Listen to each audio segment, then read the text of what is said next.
안녕하세요. 밑도 끝도 없는 데모 차시대디의 백문이 불일 데모 차시대디입니다. 오늘은 가장 아름다운 클라우드 서비스인 에즈 클라우드에 관한 첫 번째 얘기인 이아스 파스 사스 서비스에 관한 얘기를 좀 가볍게 워밍업을 해보려고 합니다. 이아스 파스 사스에 관한 얘기는 클라우드를 처음 접하시는 분들에게 꼭 알아둘 필요가 있는 그런 키워드라고 할 수 있고요. 현재 클라우드는 굉장히 빠르게 진화하고 있고요. 더 많은 서비스들이 개선되고 있고 변화되고 있습니다.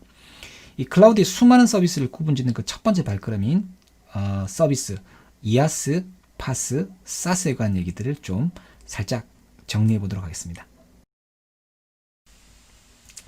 클라우드 얘기할 때 이제 이아스, 파스, 사스에 대한 용어가 굉장히 많이 나오는데요. 클라우드 설명할 때 가장 많은 예를 드는 것이 바로 자동차인 것 같아요. 이아스는 차를 소유하는 겁니다. 차량을 구매부터 관리, 기름 넣는 까지 직접 다 하는 거고 알아서 다 하는 겁니다. 가장 많이 무언가를 할 수 있지만 가장 많이 책임져야 되는 것 중도 하나가 이아스이기도 합니다. 개발자가 애플리케이션을 개발하듯이 내 입맛에 맞게 뭐든지 다 튜닝 가능하고 오디오, 타이어, 본네트, 색깔 전부 다 더 좋은 걸로 바꾸거나 원하는 대로 수정할 수 있습니다. 다만 거기에 따른 대가를 모두 다가 자기가 책임져야 되는 거죠. 그게 현재 우리 이아스로 대변되고 있는 인프라에 대한 특징인 것 같고요. 기존 온프라미스에서 운영되는 환경과 그렇게 큰 차이가 없는, 물리적인 하드웨어만 없다 뿐이지 큰 차이가 없는 환경일 가능성이 높습니다. 그죠? 파스는 차를 빌리는, 렌트하는 겁니다.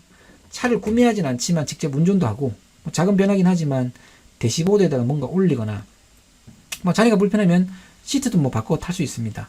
여러 가지 제약이 있긴 하지만 약간 수정이 가능한 것이 바로 이 파스 환경인 것 같습니다. 사스는 잠시 서비스를 이용하는 택시 같은 겁니다. 차량에 대한 어떤 제어도 할 수 없지만 내가 원하는 목적지까지 가는 기능, 이 기능에 대해서 아주 편리하고 가장 저렴한 가격에 차량을 이용할 수 있죠. 다만 사스는 택시는 어떤 것도 내 마음대로 할 수 없죠.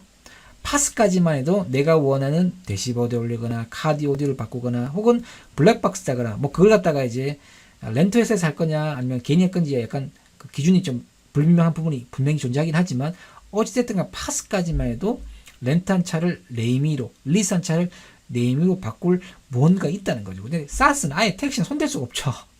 스티커 하나도 붙일 수 없는 게 사스다. 그죠?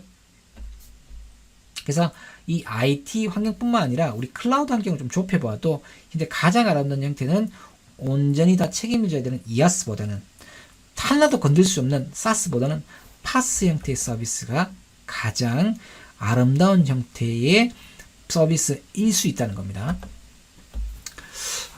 텍스트가 많아지면 잘 읽지 않는다는 것을 제가 경험으로 알고 있습니다. 노란색으로 하이라이트된 이 글자만 기억해도 무방할 것 같습니다. 이아스는 기존에 사용하던 전통적인 컴퓨터 환경과 거의 동일하고요. 물리적인 하드웨어만 존재하지 않을 뿐이지 하드웨어적인 작업, 선 깔고 하드디스크, 랜카드 꼽고 펜 달고 하는 이런 작업만 없을 뿐이지 OS를 선별하는 것부터 네트워크 구성, 소프트웨어 버전 관리 모두 한 땀 한 땀 다 해야 되는 것이 바로 이아스 환경입니다. 바로 인터넷을 통해 프로비전 및 관리되는 즉각적인 컴퓨터 인프라를 바로 이아스 환경이라고 하고요. 기존의 하이퍼V라든가 VMware로 제공되던 이런 서비스들과 유사한 것들이라고 할 수 있습니다. 마찬가지로 파스도 노란색으로 하이라이트된 부분만 기억해 주셔도 좋을 것 같은데요. 여기서 파스는 우리 이제 데브옵스 관점에서 아주 중요한 특성들이 있습니다. 파스는 클라우드에서 제공되는 완전한 개발 및 배포 환경을 지원합니다. 파스를 이해할 때 이 부분이 되게 중요한데 파스는 빌드, 테스트, 배포, 관리, 업데이트의 완전한 애플리케이션 수명 주기를 지원하도록 디자인된 것이 파스라고 할 수 있습니다. 내가 만들 앱 애플리케이션을 개발할 때 내가 만들 웹 애플리케이션의 수명 주기를 전체를 지원하긴 하지만 그 외에 다른 OS 관리라든가 네트워크 관리, 디스크 관리, 소프트웨어 버전 관리는 내가 관리 신경 쓸 필요가 없는 거죠.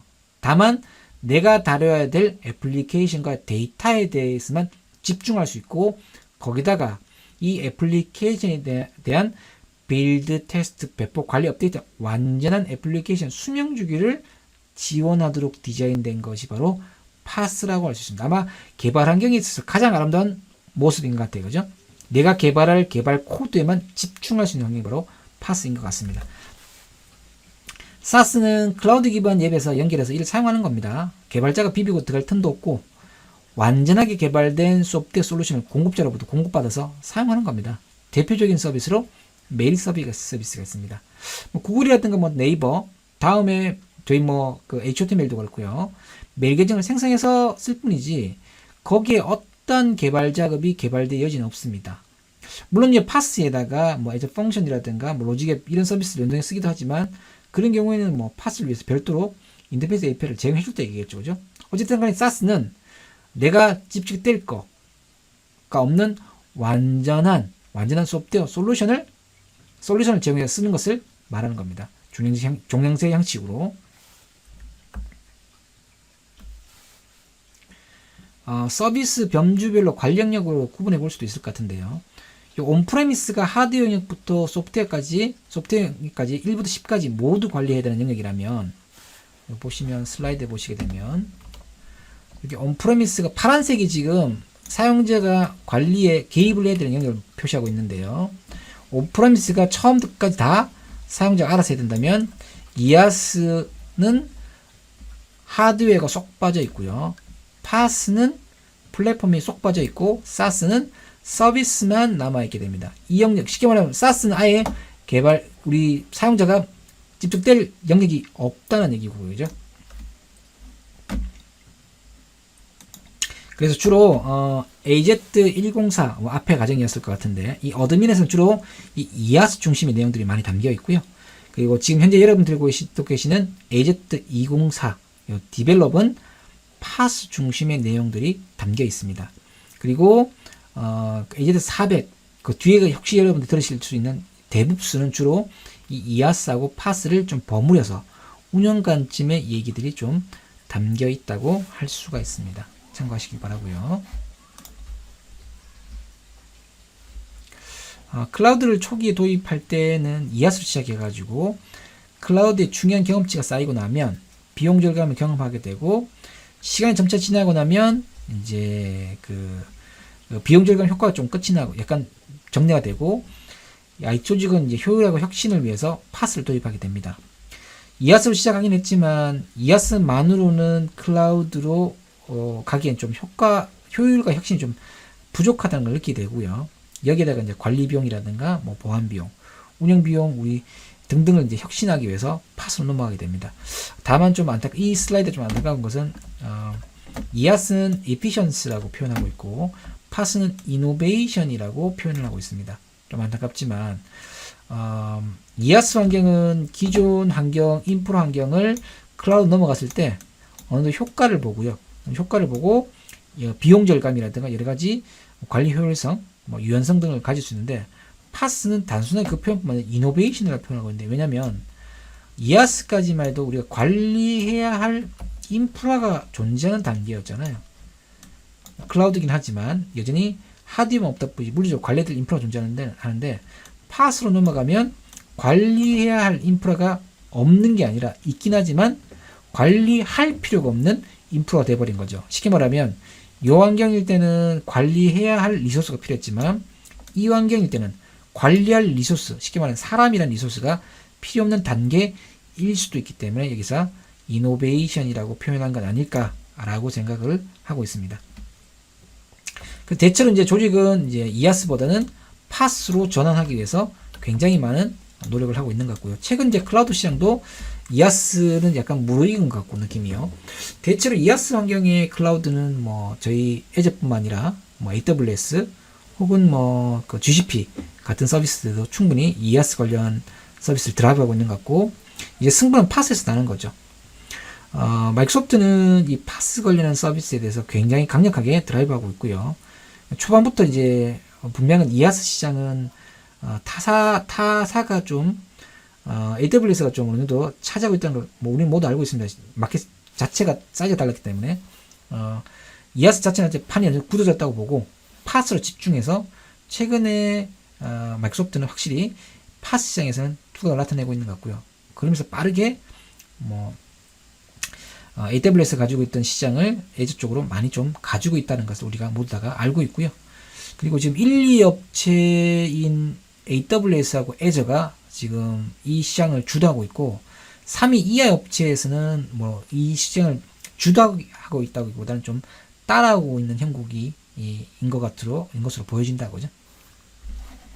그리고 이 파스 시장을 주도하고 있는 것들 기술 중에 하나가 우리가 다 알고 있는 컨테이너, 쿠버네티스 뭐 그런 것들이 이 시장을 마이크로 서비스 아키텍처 같은 것들이 이 시장 데브옵스 같은 것들이 이 시장을 지금 현재 주도를 하고 있습니다. 참고하시고요. 마찬가지로 좀 오래된 자료이긴 하지만 현재도 충분히 의미있게 참고할 만한 자료인 것 같은데요. 파스 사용자들은 이아스를 같이 사용하는 것이 일반적이라고 하고요. 이 얘기는 이제 클라우드 핵심 서비스로서 이제 파스를 강조하기 있긴 하지만 현실적으로 파스 사용자들 대부분들은 이아스를 병행해서 사용하고 있습니다. 뿐만 아니라 이제 멀티 클라우드도 버무려져 있어요. 몇 년 전만 해도 이제 AWS가 거의 90% 이상의 클라우드 시장을 독식하다시피 했는데 최근에는 AWS하고 애저가 멀티로 가져가는 것이 꽤 많아진 것 같습니다. 특히나 이제 애저가 마켓을 꽤 많이 이렇게 점유하고 있다는 것을 우리가 모두 알고 있습니다. 그죠? 그런 맥락 중에 하나로 아마 지금 이 내용을 듣고 계실 가능성이 높고요. 그죠? 이런 환경에서 이제 파스하고 이아스에 대한 얘기를 안 할 수 없는 건데 이아스라면 당연히 뭐 AWS든 뭐 애저든 GCP든 선택지가 뭐 적절하면 선택하면 되겠지만 파스 환경의 서비스라고 한다면 애저의 펑션이라든가 AWS 람다라든가 이런 클라우드에 락인이 생길 수도 있는 환경에서 조금 고민일 수 있는 부분이 있습니다. 파스라고 하는 것은 좋게 얘기하면 인프라를 건들지 않아도 되는 환경일 수 있는데 반대로 얘기하면 그 인프라여야만 내가 건들 필요 없는 그 인프라여야만 돌아가는 서비스일 수도 있거든요. 쉽게 말하면 뭐 애들 펑션이라면 AWS 본다든가 애들 람다라면 AWS 본다든가 뭐 그런 식의 약간 리미테이션 생길 수가 있다는 거죠. 이럴 경우에 좀 고민스러울 그러니까 그게 메인은 아니겠지만 서비스 도입을 고민하는 담당자 입장에서는 고민스러울 수 있는데 이런 것들을 대응할 수 있는 대표적인 환경은 뭐 어떤 게 있을까요? 이런 환경 것들 이런 멀티로 그러니까 락인에만 포커싱 돼서 언급하는 건 좀 조심스럽지만 락인에 대한 것에 대한 고민을 대응할 만한 이 IT 플랫폼 환경이 바로 다크로 대본되고 있는 컨테이너가 그런 환경의 갭을 어느 정도 커버하고 있습니다. 그죠? 회사 도메인 내에 잘 말아둔 컨테이너 이미지를 에지에 올리거나 AWS 올리거나 혹은 온프레미스 올리거나 혹은 이 세 군데 다 올리가 하는 거죠. 뭐 어느 선별하는 게 너무너무 쉽잖아요. 컨테이너는 거죠. 이런 멀티 클라우드 구성은 딱 봐도 손이 많이 갈 거든 느낌적인 느낌이 드는데요. 여기서 큰 역할을 하는 것이 바로 애저 데브옵스라고 하는 데브옵스 프로세스를 핸들링하는 그런 과정이 뒤쪽에 있는 것 같습니다. 딱 봐도 이제 잔손 많이 갈 것 같은 이런 환경들은 컨테이너하고 데브옵스의 이 자동화 부분의 조합으로 어느 정도 해소를 할 수 있을 것으로 보여집니다. 마찬가지로 퍼블릭하고 프라이빗 클라우드가 조합된 이 하이브리드 클라우드도 실제 병행하는 비율이 높습니다. 뭐든지 한 방에 한 곳에다 몰빵하는 것은 100만 가지 이유로 불안감이 있는 거죠. 행여 하이브리드 클라우드 환경은 프라이빗 클라우드 환경에서 퍼블릭 클라우드로 좀 전환하는 과정이 약간 과도기적인 모습일 수도 있겠다는 생각이 듭니다. 그럼에도 불구하고 여전히 클라우드만으로 운영되고 있는 환경은 요즘 아직까지 없는 것 같고요. 대부분 물론 요즘 전산실에 그 서버룸 자체가 없어지는 분위기긴 합니다. 그럼에도 불구하고 여전히 표현이 좀 그렇지만 전산실의 한 골방 어느 곳에 렉이 하나 존재하고 있고 막 쓰는 물리 머신 몇 개가 꼽혀 있는 것을 대부분이 그렇게 존재하고 있긴 합니다. 아직까지. 물론 그것들이 이제 곧 클라우드 그것조차도 이제 곧 클라우드로 전환될 것 같은 느낌적인 느낌 들지만 이제 우리 IT 인력들은 내 개인 노트북 콘솔로 사용하게 될 내 개인 노트북만 아마 가지고 일을 하게 되는 환경으로 아마 급격하게 전환이 될 것으로 예정이 됩니다.